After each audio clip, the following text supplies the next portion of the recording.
অবিনাশী গান, সম্ভাবনায় জাগা আমাদের প্রাণ, জাগ্রত জনতার অবিনাশী গান, সম্ভাবনায় জাগা আমাদের প্রাণ, লাল সূর্যের মতো জ্বলে আর বলে একই দৃশ্যময় বাংলাদেশ দেখে বিশ্বময় বাংলাদেশ, একই দৃশ্যময় বাংলাদেশ দেখে বিশ্বময় বাংলাদেশ। একই দৃশ্যময় বাংলাদেশ দেখি বিশ্বময় বাংলাদেশ, এরই ধারাবাহিকতা শুরু করছি বাঙালি বিশ্বময় অনুষ্ঠান। বাংলা থিয়েটারের আলোচনায় কতগুলি ঘরানার কথা অনিবার্যভাবে উত্থাপিত হয়। ঘরানা মানে নিজস্ব স্টাইল, অভিনয়, পরিচালনা, যিনি থিয়েটারের সৈনিক, বাংলা থিয়েটারকে যিনি সমৃদ্ধ করেছেন, যার নাটক, অভিনয় রীতি, পরিচালনা, প্রক্ষেপণ এসবই এক অনন্যতা নিয়ে হাজির হয়েছে আপনাদের সামনে। এমন একজন নাট্যকার যার রচনার সমসাময়িক ঘটনা, সমাজ, রাজনীতি সুবিস্তৃত ছায়াপাত ঘটেছে আশ্চর্য কর্ম উৎকর্ষতায়, যার মোশন ভঙ্গিতে সমগ্র মঞ্চ কথা বলে ওঠে সপ্তমে, অনন্ত প্রসারিত হয়ে পড়ে মঞ্চ পরিমাপে, তার সংলাপে মুহুর্মুহু ঘটে যায় শব্দস্তম্ভের জন্ম এবং সমুদ্রের জলোচ্ছ্বাসের মতো আছড়ে পড়ে প্রসিনিয়ামকে ধাক্কা মেরে দর্শকের বেলাভূমিতে। তিনি আমাদের বাংলাদেশের সন্তান উৎপল দত্ত, স্বাধীনতা উত্তর যুগের বাংলা নাট্যকারদের মধ্যে এক উজ্জ্বল নাম। তিনি একাধারে নাট্যকার, নাট্য নির্দেশক, নাট্য শিক্ষক, অসামান্য অভিনেতা এবং বুদ্ধিজীবী, আমাদের আজকের বাঙালি উৎপল দত্ত। আজ থেকে ২৫০০ বছর আগে গ্রিস দেশে সক্রেটিস, প্লেটো, অ্যালসিবাডিস তারা জমায়েত হতেন। নাটকের এত উপাদান, সাসপেন্স, সাসপিশন, দ্বন্দ্ব, to be or not to be uncle. আমাকে দেখতেই তো এসেছিলেন আপনারা, তাই না? সৃজনশীল একজন ব্যক্তিত্ব উৎপল দত্ত, অবিরাম নিরন্তর নিজেকে অতিক্রম করে গেছেন যুগোত্তীর্ণ স্রষ্টার আপন বৈশিষ্ট্যে। সমসাময়িক বামরা তার নাগাল পায়নি। থিয়েটারের মঞ্চে ইতিহাসের গ্র্যান্ড ডিসকোর্সের আবিষ্কার।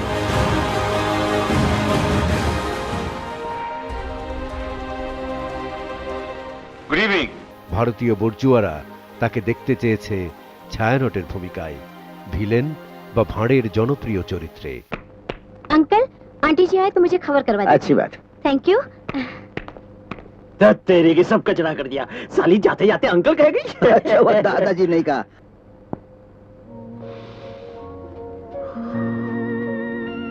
जी हाँ वो जरा अनिल को भेज देना। जी अच्छा। ये कैसी रहेगी? अरे नहीं यार, घर की नौकरानी है, इनकी नजर हमेशा नीची रहती है। तो चलो चलते हैं नासिक। चलो नासिक।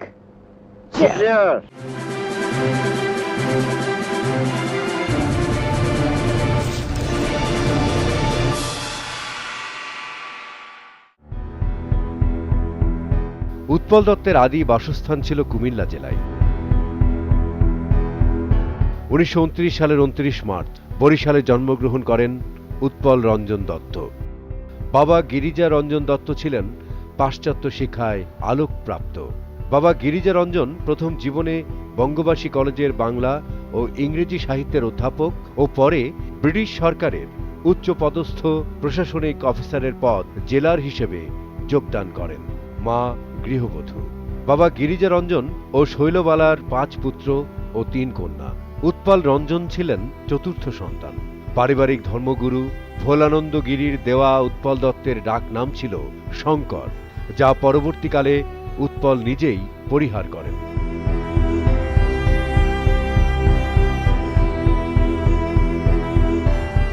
বাবা ব্রিটিশ রাজের একজন বড় কর্তা হওয়ায় উৎপল দত্তের শিক্ষা জীবন শুরু হয়েছিল রমণীয় শৈল শহর শিলংয়ের সেন্ট এডমন্ড স্কুলে।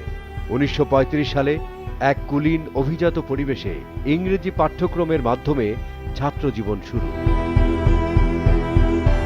তারপর বাবা চাকরির সূত্রে বদলির কারণে স্কুল পরিবর্তন হয় বহরমপুরের কৃষ্ণনাথ কলেজের স্কুলে। উৎপল ছাত্র হিসেবে ছিলেন প্রখর মেধাবী, অত্যন্ত বুদ্ধিমান এবং তীক্ষ্ণ স্মৃতিসম্পন্ন বালক উৎপল মাত্র 6 বছর বয়স থেকেই শেক্সপিয়ারের বিখ্যাত নাটকগুলির সংলাপ মুখস্থ করে ফেলেছিলেন। फिक्र मत कीजिए, मैं किसी भाषण से आप लोगों को बोर नहीं करूंगा, बल्कि सीधा उस काम पर आ जाऊंगा जिसलिए मुझे बुलाया गया है। গণনাট্য সংঘের জনসমাবেশে, সাহিত্য সেমিনার, বিতর্ক সভায়, শেক্সপিয়ারের অভিনয় রীতির প্রশিক্ষণ শিবিরে, শেক্সপিয়ারের প্রযোজনায় মহলা কক্ষের ক্লাস থেকে সপ্তপদীর চলচ্চিত্রে ওথেলো নাট্যাংশের সেই বিখ্যাত দৃশ্য যা সারা জীবন আমাদের মোহিত করেছেন। Take heed of perjury, thou art on thy deathbed. Aye, but not yet to die. Yes, presently. Therefore confess thee freely of thy sin, for to deny each article with oath cannot remove nor choke the strong conception that I do crown withal. Thou art to die.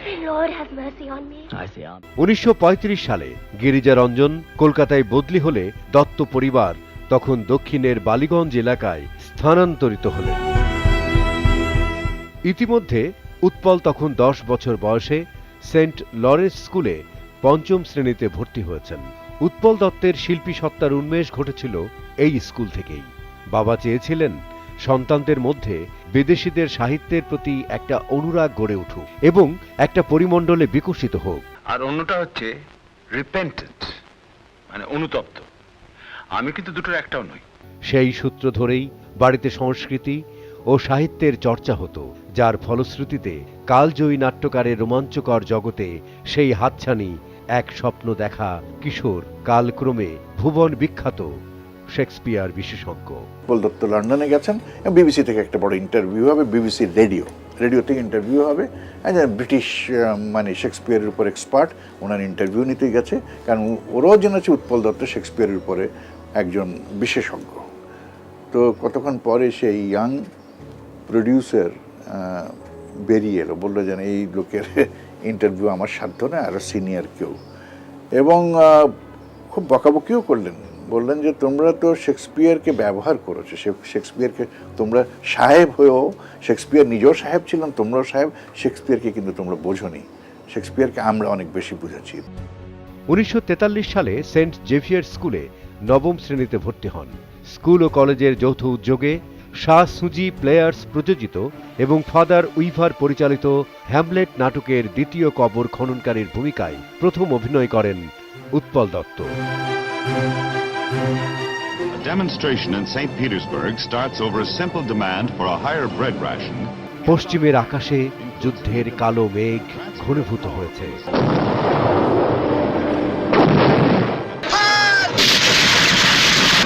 Poverty is the worst form of violence. But do you really believe you could use non-violence against someone like Hitler? অচিরেই বেজে উঠল এক প্রলয়ঙ্কারী বিশ্বযুদ্ধের দামাদা। Accept injustice from Hitler or anyone. You must make the injustice visible. বিশ্বযুদ্ধের রণাঙ্গনে তখন Soviet লাল ফৌজের সঙ্গে ফ্যাসিবাদের চূড়ান্ত সংঘর্ষ। স্বদেশে একদিকে 1942 সালে গান্ধীজির ভারত ছাড়ো আন্দোলনের উদাত্ত আহ্বান, 1943-44 সালে ভারতের কমিউনিস্ট পার্টি এবং ভারতীয় গণনাট্য সংঘ পৃথিবীব্যাপী ফ্যাসিবাদের হিংস্র আক্রমণ ও আগ্রাসনের বিরুদ্ধে যে জনযুদ্ধের ডাক দিয়েছিল, তার ঢেউ স্কুল বালক 16 বছর বয়সী উৎপল দত্তকে আলোড়িত করেছিল। তখন থেকেই কিশোর মনে বিদ্রোহ ও প্রতিবাদের রংধনু উদিত হয়েছিল। 1945 সালে উৎপল দত্ত ভর্তি হলেন সেন্ট জেভিয়ার্স কলেজে। তাঁর অসামান্য মস্তিষ্ক এই বয়সে মার্কস, এঙ্গেল, লেনিন, এমনকি হেগেল পাণ্ডিত্য ও প্রতিভার আলোক বিচ্ছুরণ ঘটেছিল, সেই সাথে কলকাতার সাংস্কৃতিক জীবনে প্রতিষ্ঠিত হয়ে গিয়েছিল। একটা রাজনৈতিক বিশ্বাস তার ছিল, প্রত্যেক মানুষেরই থাকা উচিত। সেটা আমার জন্য হয়তো ভুল হতে পারে, আমার কাছে ভুল হতে পারে। উনি কিন্তু ভাবনায়, ধ্যান ধারণায় মার্কসিস্ট লেনিনিস্ট ছিলেন, বামপন্থী। ওনার মধ্যে সাম্রাজ্যবাদ বিরোধী কথা, এই কথাগুলো ক্রমান্বয়ে তার প্রত্যেকটা কাজে আমরা পেয়েছি। কি প্রগতিশীল আন্দোলনে, কি ফ্যাসিবাদ বিরোধী আন্দোলনে, কি গণমানুষকে সাথে নিয়ে সামনে এগোনোর সময় তার যে ভূমিকা, সেই সম্পর্কে যদি বলতে হয় তাহলে একটি মাত্র লোককেই খুঁজে পাওয়া যাবে, তিনি হলেন উৎপল দত্ত। তো এই মানুষটিকে কাছ থেকে দেখার সৌভাগ্য হয়েছে। এই সত্যজিৎ রায়ের আগন্তুক ছবির বিশ্বপথিকের নায়কের মতো তিনি ইংরেজি, ল্যাতিন, ফরাসি, জার্মান, স্প্যানিশ ভাষায় ছিলেন পারদর্শী, কিন্তু তার সারসত্ব সাধনার মাধ্যম ছিল বাংলা। ইংরেজিতে একটা কথা আছে জানো, ফ্লক্সিনসি নিহিলি পিলিফিকেশন। ও হ্যাঁ, সেই স্কুলে পড়েছিলাম, the longest word in the English dictionary. মানে কি জানো? না সেটা তো ঠিক, setting little or no value, এইটা বোঝাতে 29টি অক্ষর, এ না হলে আর সভ্যতা। আমি যাই, তারপরে আমার সামনে কেউ আমার রচনা পড়লে আমার বড় এম্বারাসড বোধ হয়। কিন্তু প্রবল আত্মবিশ্বাসী উৎপল দত্তের বক্তব্য, ফাঁকি দেয়া যাবে বলেই ইংরেজি নিলাম, কারণ যাতে বানিয়ে অন্তত কিছু লিখতে পারি। বলে এরা আমায় চিনবেন কি করে? বন্য সভ্যতা সম্বন্ধে এবার জানবেন কি করে? কি বাদ গেছে সেটা আপনিই বলুন। আরে বাপরে, আসল জিনিসই তো বাদ। Science, technology. আপনি শুধু ভাবছেন নেপচুনের কথা, ভয়েজারের কথা। আচ্ছা এটা ভাবুন তো, মানুষ নিরালম্ব বট বাঁদুরে অবস্থা থেকে হান্টিং, ফিশিং, এগ্রিকালচার, উইভিং, পটারি, জীবন ধারণের যাবতীয় উপাদান উদ্ভব করতে কি করে শিখলো? আরো আছে আর্কিটেকচার, একটি পর্ণকুটিরও স্থাপত্যের সাক্ষ্য বহন করে। আপনি ইগলু জানেন? এস্কিমোদের বাড়ি, তাতে 2 রকম বরফ ব্যবহার হয় জানেন? এক ওপেক, অস্বচ্ছ, যা দিয়ে বাড়ির ছাউনি তৈরি হয়, আর দ্বিতীয় স্বচ্ছ, ট্রান্সপারেন্ট, যা দিয়ে বাড়ির চতুষ্কোণ জানলা তৈরি হয়। একে কি বলবেন? সায়েন্স নয়? উৎপল দত্ত ফাঁকি দিয়ে বা বানিয়ে লিখেই হোক, কলেজের কলা বিভাগের ছাত্ররূপে এইচএসসিতে প্রথম স্থান অধিকারের পুরস্কার পেয়েছিলেন। এতে কি প্রমাণ হলো সুধীন্দ্র বোস? তুমি বলবে আইডেন্টিটি, আমি বলবো তাও নয়। এই বিশ্বব্যাপী দুর্নীতির যুগে পাসপোর্ট জাল করবার কত রকম ফিকির আছে তুমি জানো? This passport proves nothing. সুতরাং আমাকে অবিশ্বাস করবার পূর্ণ অধিকার তোমার আছে। উৎপল দত্তের নির্ভীক চাছাছোলা বক্তব্য কোনো ব্যক্তিগত অশ্রদ্ধা বা অসম্মানের প্রদর্শন নয়, ব্যক্তি নিরপেক্ষ বস্তুনিষ্ঠ মূল্যায়ন। উৎপল দত্তের সমগ্র জীবনধারার পর্যালোচনা বিশ্লেষণ করলে মনে হয় সামাজিক প্রক্রিয়া ঘাত প্রতিঘাতের মধ্যে উৎপল দত্তের প্রতিভার বিস্ফোরণ ঘটেছিল। Won't get you much nearer the truth, my friend. আপনি তো পেঁয়াজের খোসা ছাড়িয়ে ছাড়িয়ে আদত মানুষটা নাগাল পেতে চাইছেন, সেটা অত সহজ হবে না। তবু for the sake of record আমি জানিয়ে রাখি যে তখন আমি পত্রপত্রিকায় লিখতে শুরু করেছি, ফলে কিঞ্চিত ব্যাংক ব্যালেন্স, ফলে ছাত্রাবস্থার দ্বিতীয় পর্যায়ে ডিগ্রি ইন অ্যানথ্রোপোলজি, তারপরে যুক্তরাষ্ট্র যাত্রা। আমার মনে আছে উৎপল দত্ত যখন দাঁড়াতেন তখন কিন্তু প্রচণ্ড দোর্দণ্ড প্রতাপ কংগ্রেসের শাসন। উনি দাঁড়িয়েই কিন্তু প্রথম বলতেন, আমি যা বলছি এই নাটকে কোনো একজন যদি তা মিথ্যা প্রমাণ করতে পারেন আমি সমস্ত শাস্তি মাথা পেতে নেব। এই ছিল তার উৎপল দত্তের প্রথম ভাষণ। সত্য ঘটনা নিয়ে কংগ্রেসের অত্যাচার, মানুষের উপর নিপীড়ন, চাষিদের উপর নিপীড়ন, কারখানার মজুর শ্রমিকের উপর নিপীড়ন, কোনো অন্যায়ের বিরুদ্ধে উনি মাথা নত করেননি। দুঃস্বপ্নের নগরী যখন কলকাতা আসলে দুঃস্বপ্নের নগরী ছিল, মঞ্চে অভিনয় করলেন দুঃস্বপ্নের নগরী, লিখলেন। উৎপল দত্ত জেল খেটেছেন। বাঙালি বাংলাদেশের নাটকের ইতিহাসে নাটক মঞ্চস্থ করে কেউ জেল খেটেছেন, এটি সম্ভবত প্রথম উৎপল দত্তই করেছেন। এই যে নাট্য ভাবনা, এটা আসলে যে কতখানি দেশের জন্য মানুষের জন্য উপযোগী, আজকে আমার মতো একজন মানুষ সেখান থেকেই কিন্তু এই চিন্তাধারায় বাংলাদেশে পথনাটক শুরু করি আমি। উৎপল দত্ত সেন্ট জেভিয়ার্স কলেজের ছাত্র। তখন ইতিহাসের বন্ধুর পালাবদন ও আগুনের উত্তাপের বিস্ময় অনেক ওলটপালট চলছে। জাতীয় জীবনেও তখন টালমাটাল অবস্থা, যার প্রভাবে কলেজের স্থিতাবস্থা মাঝে মাঝেই বিঘ্নিত হচ্ছে। তবু সে উত্তাল পাথাল হাওয়ার মধ্যেই শুরু হয়ে যায় উৎপলের থিয়েটারের একালাব্য সাধনা এবং মনস্থির করেন যে পেশা হবে অভিনয়, আর কিছু হলে জীবন ধারণ হবে অর্থহীন। 1947 সালে নিকোলাই গোগলের ডায়মন্ড কাটস ডায়মন্ড এবং মলিয়রের দ্য গোপারিজ অব স্ক্যাপ দিয়ে তার কলেজ জীবনের অভিনয় শুরু।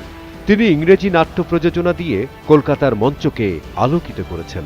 বিতর্ক সভায়, আবৃত্তি প্রতিযোগিতায় তার দক্ষতার স্ফুরণ ঘটেছিল সমান তালে। मुझे तो कोई भी नहीं भूल सकता। मैंने इंदर सभा ड्रामे में नीलम परी का पाठ किया था। आपको तो याद होगा। कौन है आप? অক্টোবর মাসে ইংল্যান্ডের বিখ্যাত পরিচালক অভিনেতা জেফ্রি কেন্ডাল শেক্সপিয়ারওয়ালা নাট্যদল নিয়ে ভারত সফরে আসেন। সে সময় রিচার্ড দি থার্ডের মহড়া দেখে উৎপলকে দলে যোগ দেবার আহ্বান জানান। শৌখিন অভিনেতা থেকে পেশাদারী থিয়েটারওয়ালা হবার নিশির ডাক শুনে উৎপল অবিলম্বে সেই ফৌজজি জীবন বেছে নেন। তারপর শুরু হয়ে গেল পেশাদার অভিনয়ের কঠিন পদাতি। বিকেলে পেতাম মাইনে, মনে হতো হাতের মুঠোয় চেপে ধরেছি টাকা নয়, সার্থকতা, পরিপূর্ণতা, জীবনের অর্থ। মঞ্চে অভিনয় করে রোজগার করছি, জীবন থেকে আর কিছুই চাই না। অন্ধজনে দেহ আলো, মৃত জনে দেহ প্রাণ। বিংশ শতকের ভারতীয় উপমহাদেশের অন্যতম বর্ণময় প্রভাবশালী এই মানুষটি অনেক কিছুই হতে পারতেন, কিন্তু তিনি এসব কিছুই না হয়ে ইতিহাসের ঝড়ের দাপটে শিল্পী সত্তায় বিকশিত হলেন। সারা জীবন হয়ে গেলেন প্রধানত থিয়েটারওয়ালা। চলো সাবজি। তুমি যাচ্ছ কোথা? কি করছেন? ছিঁড়ে যাবে, ছিঁড়ে যাবে, জামাটা ছিঁড়ে যাবে। ছাড়ুন, ছাড়ুন না। আমার টাকা ফেরত দাও। টাকা? লে হালুয়া, কিসের টাকা? কিসের টাকা? পিতলকে সোনা বলে চালিয়েছ, সেই টাকা ফেরত দাও। সে কি? এইমাত্র আপনি বড় সাহেবকে বললেন আপনি এইসব কারবার করেন না, এখন আপনি বলছেন? রাজনৈতিক দলের কাছে তিনি শুধু হাতিয়ার বা বিপ্লবের সৈনিক। তার দিকপাল পাণ্ডিত্য সীমাবদ্ধ থেকেছে শুধু বুদ্ধিজীবী বলয়ে। कोई उन्हें जुल्म और फसाद से बचा सकता है तो वो हम हैं, हमारी पार्टी है और हमारी पार्टी की बनाई हुई सरकार। কিন্তু আসলে উৎপল দত্ত ছিলেন এক দমকা হাওয়া, যিনি সমকালীন ইতিহাসকে প্রবল শক্তিতে ওলটপালট করেছিলেন। ভারতের উপনিবেশিক শাসনের মধ্যে পাশ্চাত্য শিক্ষার আলোকপ্রাপ্তির ছায়ায় ইঙ্গবঙ্গ পারিবারিক শ্রেণী পটভূমি থেকে বেরিয়ে এসে তিনি হয়েছিলেন কালান্তরের পথিক। সাহেবী কলেজের ঘেরাটোপের মধ্যে মার্ক্সবাদী চিন্তায় তার বুদ্ধি মেধা বিকশিত হয়েছিল। কৃষক রমণীর সর্বনাশ করেছো, যত কৃষকের চাবুক মেরে হত্যা করেছো, তাদের সকলের প্রতিশোধ আজ আমার এই বাহুতে এসে জমা হয়েছে। আমরা যারা এই প্রজন্মের, তারা থিয়েটার বুঝি না। আমরা থিয়েটার বলতে বুঝি শুধু নাটক ও অভিনেতা। থিয়েটার হচ্ছে পরিচালকের হাতে একটি স্বতন্ত্র শিল্প মাধ্যম, যার মধ্যে দৃশ্য, আলো, সঙ্গীত, অভিনয়, নেপথ্য ধ্বনি সব একত্রীভূত। উৎপল দত্ত থিয়েটার ও চলচ্চিত্র এই দুই শিল্প মাধ্যমে ছিলেন সমান দাপটে সক্রিয় ও সৃষ্টিশীল। প্রচণ্ড আবেগ, কাল্পনিক অনুভূতিপ্রবণ এক স্বপ্নদ্রষ্টা প্রেমিক উৎপল দত্ত। 1947 সালে লিটল থিয়েটার গ্রুপ প্রতিষ্ঠা করে শেক্সপিয়ার, বার্নার্ড শ ক্লিফোর্ড, বয়েটস প্রমুখের নাটক ইংরেজিতে প্রযোজনা করতে করতেই সীমিত দর্শক সমাজের সীমাবদ্ধতা বিব্রত হয়ে লিটল থিয়েটারের গ্রুপকে বাংলা প্রযোজনার দিকে পরিচালিত করেন। 1948 সালের 4 জুলাই অথেলোর নাট্য অভিনয়ে উৎপল কলকাতার পরিশীলিত সমগ্র সুধী সমাজে স্বীকৃতি লাভ করেন। 1949 সালের 6 নভেম্বর কিউব নাট্যগোষ্ঠী প্রতিষ্ঠা করে উৎপল প্যারিসের ডিস্টিংগুইশড গ্যাদারিং মঞ্চস্থ করেন। Mid summer night, Romeo Juliet, 12th night, Hamlet এবং জুলিয়াস সিজার মঞ্চস্থ করেন। আধুনিক পোশাকে জুলিয়াস সিজার নাটকে 20 বছর বয়সী উৎপল কলকাতার মঞ্চে এক নতুন প্লাবন এনেছিলেন। 1959 সালের 31 ডিসেম্বর অঙ্গার নাটকের প্রযোজনা করেন। এই অঙ্গার নাটকের অভাবনীয় মঞ্চ সাফল্যের পর উৎপল দত্তকে আর পিছন ফিরে তাকাতে হয়নি।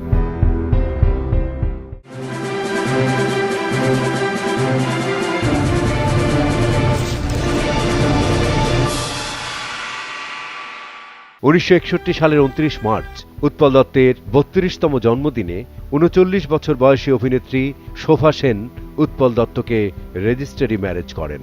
মঞ্চ নাটকের লাল পতাকার ধারাবাহিকতা উৎপল দত্তের PLTর মাঝে শোভা সেন এখনো ধরে রেখেছেন। উৎপল দত্তের সঙ্গে শোভা সেনের কথা বলতে হয়। শোভা সেন এবং উৎপল দত্ত অঙ্গাঙ্গিভাবে জড়িত, তারা একসঙ্গে বহুদিন ধরে লিটল থিয়েটার চালিয়েছেন। নাটকের বক্তব্যের মধ্যে দিয়ে মানুষের মুক্তির কথা বলা, গণমানুষের কথা বলা, সাম্রাজ্যবাদের বিরুদ্ধে কথা বলা, এই যে একটা দৃঢ় শক্তি, সেটা মনে হয় প্রথম আমি ব্যক্তিগতভাবে উৎপল দত্তের মানে নাটকের মাঝে, তার লিটল থিয়েটার, তার PLT, তার পথনাটক, তার গণনাটক, এটার মধ্যে আমি প্রথম আবিষ্কার করি। এই মানুষটি অদ্ভুতভাবে আমাকেও প্রাণিত করেছিলেন বাংলাদেশের নাটকের তথ্য সংগ্রহের ব্যাপারে। তিনি যদি না থাকতেন হয়তো বাংলাদেশের নাটকের তথ্য আমি কোনোদিন সংগ্রহ করতাম না, আর আজকে বাংলাদেশ থিয়েটার আর্কাইভ প্রতিষ্ঠিত হতো না। আমি বলবো all credit goes to Utpal Dutta. বাংলাদেশে যদি নাটকের ইতিহাস লিখতে হয় তাহলে উৎপল দত্তকে স্মরণ করে এখন নাটক ইতিহাস লিখতে হবে। 30 দশকে বাংলার বিপ্লবী আন্দোলনকে সম্মান জানিয়ে উৎপল দত্ত যেন ভীমরুলের চাকে আঘাত করেছিল। 1961 সালের 28 মে মিনার্ভায় প্রযোজনা করেন উৎপল দত্তের লেখা ফেরারি ফৌজ। 1961 সালের 25 মে মুক্তি পায় উৎপল দত্তের নিজের রচনা ও পরিচালনায় মেঘ। কিন্তু দর্শক সমাজে জনপ্রিয়তা না পেলেও প্রধান ভূমিকায় মানসিক ব্যাধিতে বিকৃতমনা জটিল চরিত্রটি ব্যাপক সাড়া ফেলে। 1956 সালের 23 এপ্রিল মুক্তি পায় উৎপল দত্তের নিজের রচনা ও পরিচালনায় দ্বিতীয় ছবি ঘুম ভাঙার গান। ছবিটি ভারতীয় চলচ্চিত্রে একটি বৈপ্লবিক চিন্তাধারার পথ প্রদর্শক। উৎপল দত্তের সামগ্রিক প্রযোজনা এমনই এক চড়া পর্যায়ে বাধা, যা ঘটনা থেকে ঘটান্তরে যাওয়ার সময় নিঃশ্বাস পতনের সময় দেন না। তার এই ঘটনার জন্মের সঙ্গে জড়িয়ে আছে প্রত্যক্ষ রাজনৈতিক থিয়েটার করা, যা ছিল তার জীবনের অহংকার এবং অলংকারও বটে। উৎপল দত্ত প্রচণ্ড আবেগ, কাল্পনিক অনুভূতিপ্রবণ এক স্বপ্নদ্রষ্টা প্রেমিক। ব্রেক্টের ভবিষ্যৎ উৎপল যৌবন থেকেই ব্রেক্টের মতো প্রচণ্ড খাদ্যরসিক ও চুরুট খেতে ভালোবাসতেন। 1965 সালে কল্লোল নাটকে প্রযোজনা করে প্রেসিডেন্সি জেলে বন্দী হন। সেই সময় কারাবাসের দিনগুলিতে এই নেশা তাকে ছাড়তে হলো, কারণ জেলের মধ্যে চুরুট পাওয়া যেত না। বাধ্য হয়ে খৈনি খাওয়া শুরু করলে। তারপর থেকে আমৃত্যু উৎপলের নিত্য সঙ্গী ছিল খৈনি। এই বছরই আন্তর্জাতিক খ্যাতিসম্পন্ন চিত্র পরিচালক স্মাইল মার্চেন্টের পরিচালনায় ইংরেজি ছবি শেক্সপিয়ারওয়ালাতে অভিনয় করেন তিনি। পরপর 3টি ইংরেজি ছবিতে তিনি অভিনয় করেন। 50 দশকের মাঝামাঝি থেকেই উৎপল দত্ত মূল স্রোতের বাণিজ্যিক ধারার ছবিতে পুরো মাত্রায় অভিনয় করতে শুরু করেন। উৎপল দত্তর সঙ্গে সরাসরি আমার পরিচয় হয় যখন আমি অবিচার ছবিটা করতে যাই। অবিচার ছবি করার সময় আমার শক্তি সামন্তের সঙ্গে যৌথভাবে করি।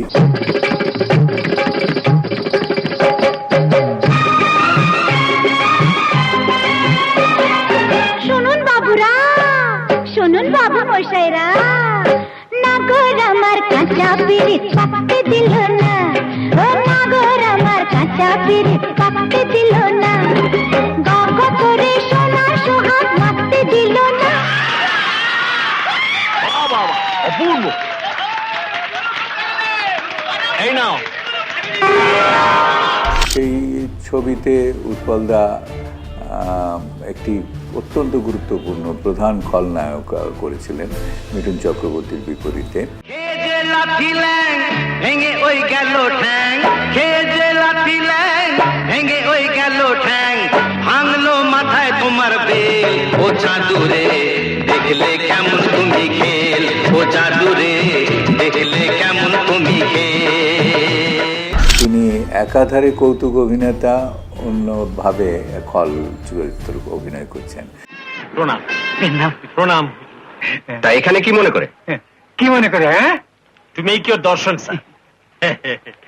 আজ আমার ড্রিম স্বপ্ন ফিল হয়ে গেছে। আরে তোর দাদারি হাঁ করে দেখছিস কি?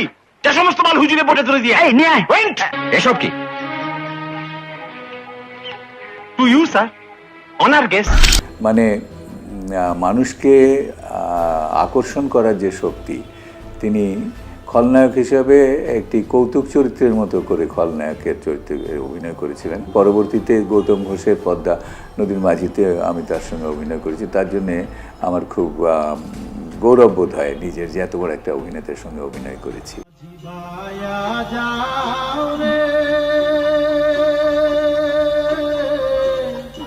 অকুল দরিয়ার মাঝে আমার ভাঙা নাও রে মাঝি বায়া যাও রে, ভেঙা কাষ্ঠের নৌকা খানি মাঝখানে তার ঘুরা রে, নৌকার আগায় থেকে পাশায় গেলে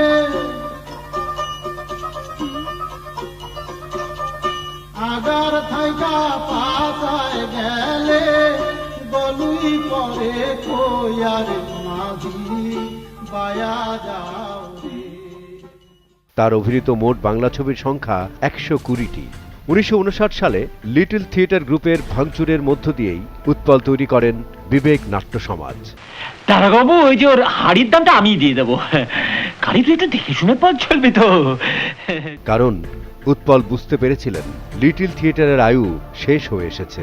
তাই যাত্রাদল খুলে বিভিন্ন রঙের রাজনীতির ছত্রছায়ার বাইরে বৃহত্তর জনগোষ্ঠীর সঙ্গে জনসংযোগের স্বার্থে পালা লিখতে শুরু করেন তিনি। এবছরই মুক্তি পায় মৃণাল সেনের ভুবন সোম। ভুবন সোম ছবিতে অসাধারণ অভিনয়ের জন্য উৎপল শ্রেষ্ঠ চলচ্চিত্র অভিনেতার রাষ্ট্রীয় খেতাব ভরত পুরস্কার পেয়েছিলেন।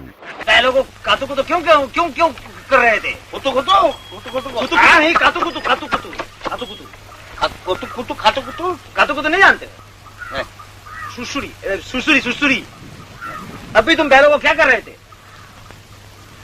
ये गदगदिया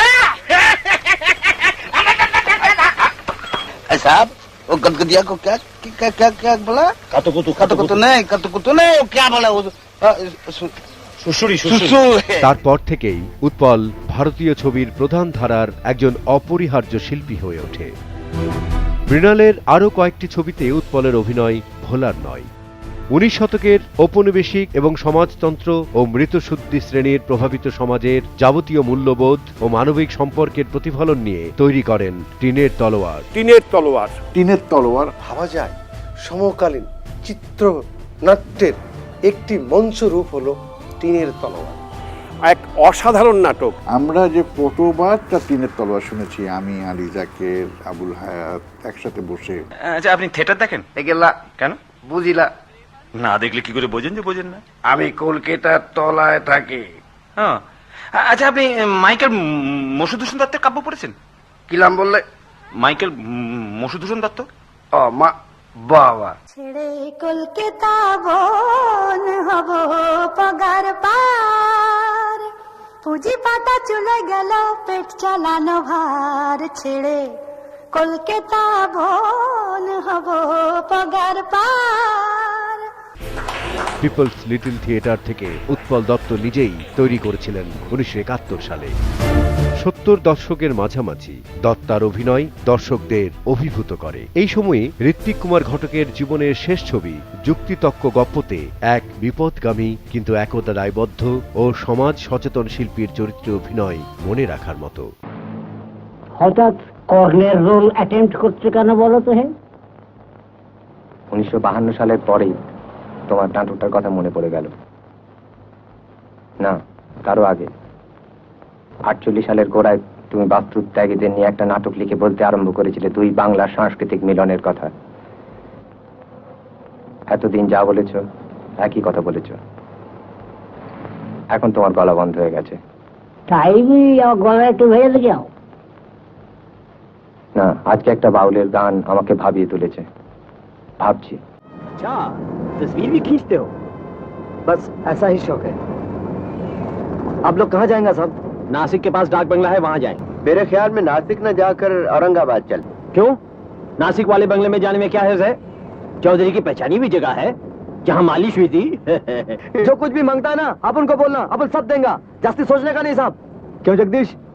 अरे मुर्दा जन्नत जाए या दोजख, हमें कबर खुदाई से मतलब। चलो गोवा। 1974 সালে শক্তি সামন্তের ছবি চরিত্রহীন মুক্তি পাবার পর বোম্বাইতে বাণিজ্যিক চলচ্চিত্রে স্থায়ী আসন গড়ে নেয় উৎপল দত্ত। साले को तस्वीर लेते तो कभी नहीं देखा। ओफो, हमारी तस्वीर कोई पूछ के थोड़ी लेगा। पूछने की बात कौन कह रहा? अरे झगड़ो मत जगदीश, ऐसा करते हैं कल ही सुबह यहाँ से निकल पड़ते हैं। मैं तो कहूँगा चलिए आज ही निकल पड़ते हैं। चलो यही सही, मैं कहता हूँ ड्राइवर से। तेरे की फोकट में 5 दिन बर्बाद किया। সত্যজিতের চলচ্চিত্রে উৎপল দত্ত কাজ করে থাকলেও মধ্যসত্তরে দেশব্যাপী স্বৈরতন্ত্রের যে নগ্ন বহিঃপ্রকাশ ঘটেছিল, সত্যজিৎ রূপকথার আঙ্গিকে তাকেই আক্রমণ করলেন 1980 সালে 19 ডিসেম্বর হীরক রাজার দেশে। ভালো কথা, বৈজ্ঞানিক কই দেখি না যে তারে? তিনি গবেষণাগারে মহারাজ। কেন? তার এমন কি কাজ? আমি তলব দিলাম তবু আসেনি সে। এতটা সাহস সে পায় কিসে? ডাকো তারে, পত্রপাঠ চলে আসা যায়, নইলে ক্ষমা নাই। 1988-89 সালে গৌতম ঘোষ তুলেছিলেন উৎপল দত্তকে নিয়ে একমাত্র তথ্যচিত্র থিয়েটারের সন্ধানে। 1989 সালের শেষ দিকে উৎপল দত্তের শারীরিক ব্যাধির অপ্রতিরোধ্য আক্রমণে এই অবিচালিত ও দাপটে শিল্পী বেশ ক্লান্ত বোধ করতে শুরু করেন। এই অবস্থাতেও রাজনৈতিক প্রযোজনায় দিনে 2টা করে পথনাটিকা করে চলেছেন তিনি। কোথায় তিনি নন, কোন জায়গায় তিনি নন? চোখের সামনে বর্ধমান টাউন হলে ওপেন মুক্ত মঞ্চে নাটক হচ্ছে, এবং আজকে এখানে বসে আমরা বাংলাদেশে বসে যারা পথনাটক করছি, মুক্ত নাটক করছি, উৎপল দত্তের সেই পথনাটকের প্রদর্শনী না দেখলে আসলে বোঝা যায় না যে পথনাটকটা আসলে কতখানি কমিটমেন্টের ব্যাপার, কতখানি পলিটিক্যালি ইনভলভমেন্টের ব্যাপার। এই মানুষটি আমার সামনে এসে দাঁড়ায়, কারণ এই মানুষগুলোকে যদি ভুলে যাই আমরা, জাতির অস্তিত্বকে ভুলে যেতে হবে, বাঙালিকে ভুলে যেতে হবে, বাঙালির প্রতিবাদের চরিত্রকে ভুলে যেতে হবে। रामा, आज चाय नाश्ता मत बनाना, मैं बाहर खा लूंगा।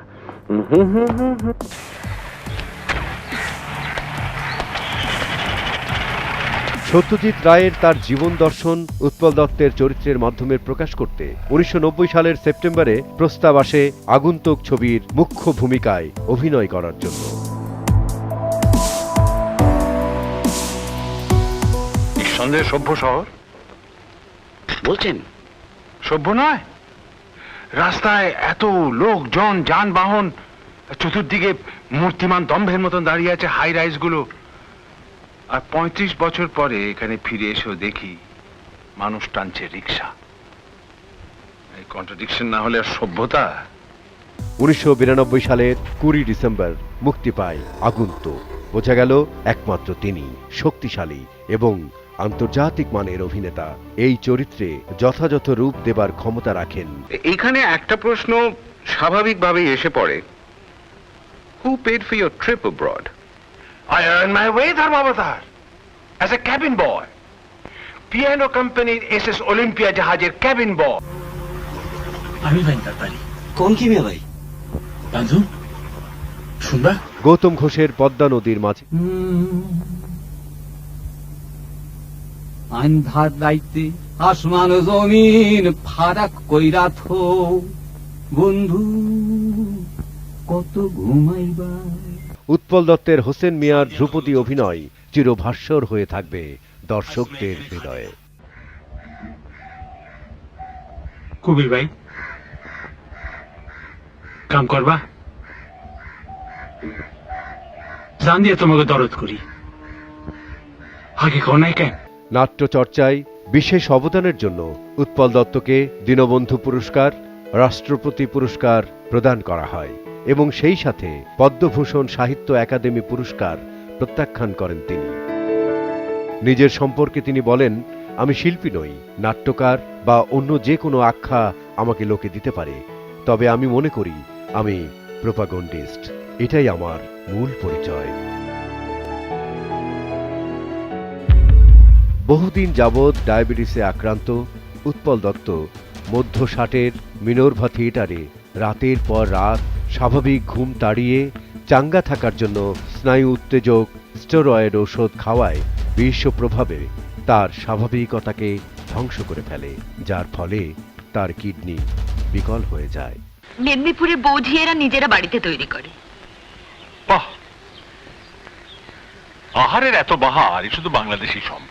উৎপল দত্তের কিন্তু আমাদের দেশের সন্তান। এটা আমার একটা অহংকারের বিষয়, আমি ভীষণভাবে গর্ববোধ করি। এটা গর্ব কি অহংকার জানি না, তবে ভালো লাগে।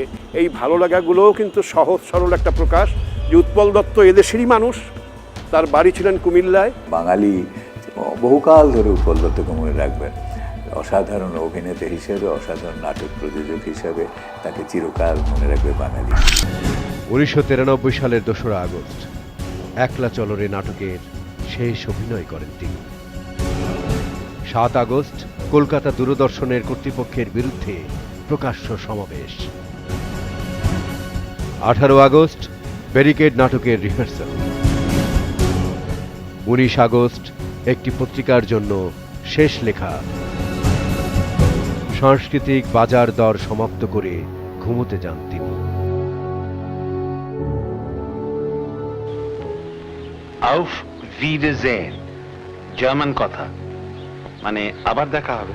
বিকাল 3:30 মাত্র 64 বছর বয়সে এই বহুমুখী প্রতিভাশালী পুরুষের জীবন দ্বীপ নিভে যায়।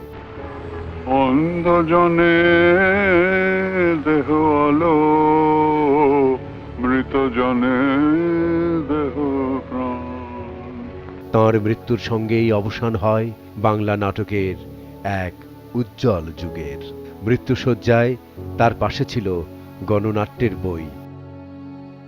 সহসা কল্লোল বাসভবনকে নিস্তরঙ্গ করে কোথায় গেলেন রিয়ার অ্যাডমিরাল ব্যাটট্রে? স্বাধীনতা পরবর্তী জীবনে অন্যতম উজ্জ্বল সৃজনশীল নক্ষত্রের এবং আধুনিক থিয়েটারের জনক উৎপল দত্তর বর্ণময় জীবন আমাদের সাম্প্রতিক ইতিহাসে অঙ্গীভূত। আজকের কর্মব্যস্ত শৃঙ্খলিত কর্মজীবনে প্রযুক্তি বিশ্বায়ন ও কৃত্রিমতা দুর্ভেদ্য অনন্য পেরিয়ে অনুভবী নাট্যমোদী মানুষের কাছে উৎপল দত্তের জীবন সংগ্রাম ও নাট্যকর্মকে পুনরাবিষ্কার এবং উপস্থিত করা প্রয়োজন। কে বলতে পারে কোন অনুভবী মনের কাছে উৎপল দত্ত হয়ে উঠতে পারেন তার জাগরণের সঙ্গী? আজ এ পর্যন্তই।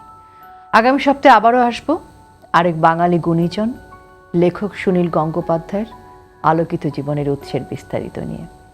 ততক্ষণ পর্যন্ত ভালো থাকুন, সুস্থ থাকুন।